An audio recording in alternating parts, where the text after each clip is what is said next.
আর ওদের দলে যে কটা মুসলমান এমএলএ জিতে আসবে, বিজেপি সরকারে আসবে, চ্যাংদোলা করে তুলে রাস্তায় ফেলবো।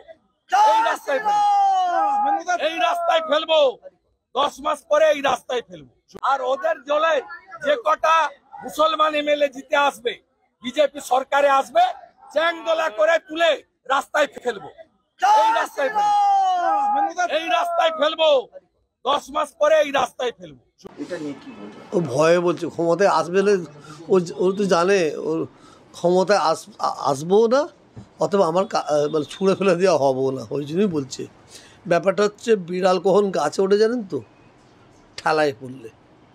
তো মানে আমি অবাক লাগছে, আমার সঙ্গে ওনার ভালো সম্পর্ক ছিল, কিন্তু ওনার সঙ্গে যতদিন মিশেছি ওনার মন মানসিকতা এত নীচ, এত খারাপ আমি দেখতাম না।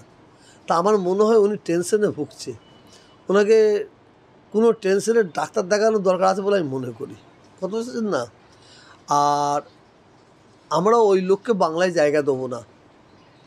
যে লোক বাংলায় হিন্দু হিন্দু করবে, যে লোক বাংলায় মুসলিম মুসলিম করবে, আমাদের বুকে ওই লোক থাকবে যার পরিচয়, আমি তোহা সিদ্দিকী, আমার পরিচয় আগে আমি মুসলমান, এই পরিচয় আমার আগে নয়।